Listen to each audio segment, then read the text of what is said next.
আজ তোমাদের বানিয়ে দেখাচ্ছি নতুন ধরনের রেসিপি ইস্কুশ কারি। কি নামটা শুনে খুব অবাক লাগছে না?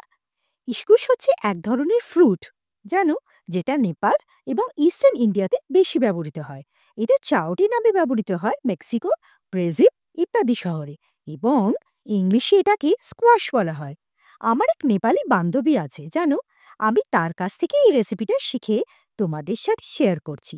তো চলে যাওয়া যাক। প্রথমে ইস্কুশ ভালোভাবে খোসা ছাড়িয়ে নিতে হবে, কারণ গায়ে না কাটা কাটা মতো থাকে, এবং মাঝের অংশটা বাদ দিয়ে দিতে হবে, কারণ ওখানে একটা আঁটি মতো থাকে। তারপর সেটা মিডিয়াম সাইজ ডুমো করে কেটে নিতে হবে, আর তার সাথে আলুও একইভাবে কাটতে হবে। এদিকে দুটো মিডিয়াম সাইজ পেঁয়াজ কুচিয়ে নিয়েছি, সাথে অল্প রসুন আদা কুড়ে নিয়েছি, আর দুটো মিডিয়াম সাইজ টমেটো ডুমো করে কেটেছি। এবারে কড়াতে সর্ষের তেল দিয়ে তেলটা গরম হওয়া অবধি অপেক্ষা করলাম। তেল গরম হলে পরে একটা শুকনো লঙ্কা, হাফ টিস্পুন কালো সর্ষে, অল্প মেথি আর হাফ টিস্পুন গোটা জিরে ফোড়ন দিয়ে ভালো করে নাড়াচাড়া করে পেঁয়াজ কুচি দিয়ে একটু ভাজা ভাজা করে তাতে আদা রসুন কোড়াটা দিয়ে আরেকটু নাড়িয়ে যখন একটা সুন্দর গন্ধ বেরোবে, তখন টমেটো আর স্বাদ মতো নুন দিয়ে টমেটো নরম হয়ে যাওয়া অবধি অপেক্ষা করব।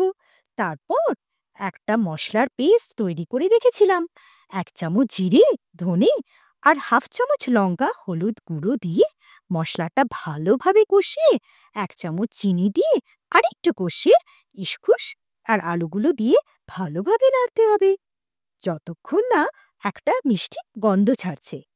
পুরো রান্নাটা কিন্তু মিডিয়াম আঁচে করতে হবে, এবং অবশেষে মশলা ধোয়া জল আর পরিমাণ মতো জল দিয়ে চাপা দিয়ে মিডিয়াম আঁচে সেদ্ধ করতে হবে। মাঝে মাঝে ঢাকনা খুলে দেখতে হবে ইস্কুশটা সেদ্ধ হয়েছে কিনা।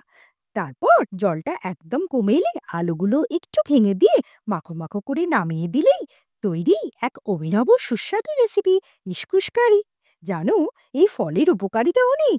প্রচুর পরিমাণ অ্যান্টিঅক্সিডেন্ট ফাইবার আছে, লো ক্যালোরি এবং হার্ট হেলথকে খুব ভালো রাখে, ব্লাড সুগার লেভেলকে কন্ট্রোল করে, আর ভিটামিনস মিনারেলস ম্যাগনেসিয়াম পটাশিয়াম ইত্যাদি তো আছেই। তাই একবার রান্না করে দেখো, আর জানিও কেমন লাগলো। কি রান্নাটা কি খুব শক্ত লাগলো? কি সহজ রান্না, তাই না?